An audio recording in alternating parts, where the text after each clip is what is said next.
سلام درود و تماشابینان ما، کسی که ما رو تماشا میکنن خوشمندیم. خودتون رو در همین پیوست کنید، در همین کانال ما لایک گذاره، تکمچه رو پخش کنید که تماشابینان شوند و چی خبر و چی چیزی که ما میدونیم با دیگران از برای الله برسونیم. چی گفتنیم؟ همون نوارا رو تماشا میکنیم که بسیارتر درباره مردم تاجیک، ازبک، قرغیز همینا آخه با هم بررسی نروید. مردم خودتون به قدر نکنه،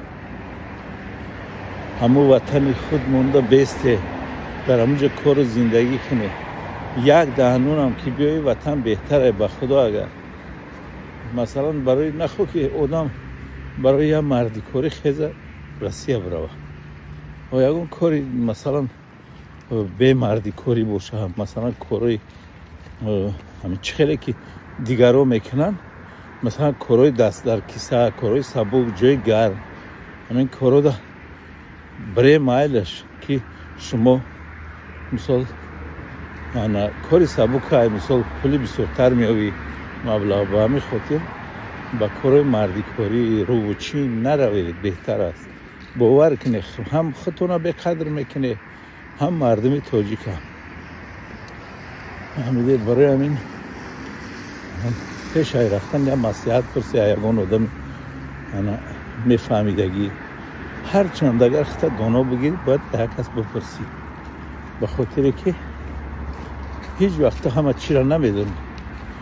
آدم بی عقل و بی سواد نصیحت قبول نداره، همیشه خودم میگه خودم میدونم. برای همین از یک از باید پرسی، چند خیلی میدونی با بپرس، با خوبه، با فهمیش زیاد میشه، با اینفرماسیا مثلا خبرهای نو میشنوی. و همین خاطر پیش رفتن میگم از ساعت پرسی ایگون کس روم یا نروم. بعضی آدم میره در همون یک سال باور که هیچی کار نمیکنه، ما عذاب و عقوبت میکشه و میگرده. میاد یک نفر تلفن کرد، براستی همین نقل من است، همین با فکرم از بچه خودم فهمیدم که یک نفر در اروپا همین دوست بدین، بعد در یک تاش تاجیکستان در دوست بدین، یک تاش اروپا رفته است، این طرف گرمانیا. بعد چند سال گذشته است، 15 سال گذشته است، او بچه 35 ساله شده است. این تاجیکستان هم همون خیلی، این تاجیکستان خانه گرفته، خیلی زن گرفته، ماشین گرفته، همون خیلی زندگیش پیش برده. و یکی در مهاجرت رفته، یگان پیشروی نکرده. با امیدی همون $500 که مثل یاردم میکنن تر زندگی تا میبری، اون همون قطعی زندگی کرده ایستاده، یگان فایدهش نه، عمرش برباد داده. انا اکو بین خودشون گپ زدیم. برای همین در مملکتی بیگانه یگان فایدهش نیست. مردم اگر که فایده خوب باشد، مثلا پول و کاری خوب باشد، اویلوی باشد، اگر برای بهتره، بهترین کار میکنه. اویلوی اگر بروی، نه که یک تنها هیچ وقت نری. از ما برادرانه یک نصیحت با مردم تاجیک، اگه نمیدونم تا چی درجه من مثلا با هر کس فکری خودش داره، میتونه در زیر نوار بنویسه که مثلا همین گپای من درسته یا نه. حاضی جنگا را در دنیا دیدی، اینه مثلا انا خاک با من همین روز خواندم که جنگ اوکراین قطعی روسیه ترامپ 2 هفته بعد در بوداپشت ونگریا با میخورن.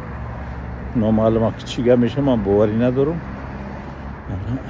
ای خدا تن شود، ما طرفداری هم صلح و ثبات هستیم. با اون پاکستان قطعی افغانستان اونجا دنیا همه در گردش چرخ فلک است. برای این پول به هیچ جا نمیبریم. آدمیزاد جوان نیده نمیفهمی بسیاری کاره. برای همین باید که از آدمایی که میان سال 30 سال شو رفتگی اینا маслиҳат пурсед, дуо бигиред пеш рафтантон. ба падару модаратон ҳама вақт телефон кунед. ба худо агар ман бовари 100% дорам ки як агар зарраи падару модарта телефон накун нороҳатш ку ҳаму дур ягон корот барор намегира, давудаи беҳуда мекини. ман ина гаранти метиҳам, аз таҷрибаи ҳаётаи. барои ҳамин ҳама вақт ба падару модаратон телефон кунед, ҷавоно нороҳатшон накунед. ман ҳамиқа мисол гуфтиам чӣ ки насиҳати хидмат ба мардуми тоҷик мерасонам. беҳтараш наравем ба ҳамон мамлакати бегона, ба мамлакати барои ки шумо дар онҷо қадру қимат доред ё эҳтиром доред. ҷое мега ки эҳтиром накунанд, беҳтараш ҳамонҷо нарав ё ки дур бошай. ҳамонҷо но вобаста кия уҷа хештабортай фарзандтай ҳама эҳтиром ки надошта бошӣ дур бирай, уҷа у беҳтара. бовар ҳамин хулоса худо нигаҳбонтон боша. агар ҳамин навори мо маъқул шуда боша ва гапҳои мо илтимос банависе, мо давом тием ҳамин гап кормона. ҳамин лағлақи беҳуда ва масхарабозиро гӯш мекунем. як гапи хуб нест ки ягон бисёр чизоро мо медонем ки метонем ки пурсе ба шумо гап занем, пешниҳод кунем. саломат бошед то навори оянда. худо нигаҳбонтон бошад.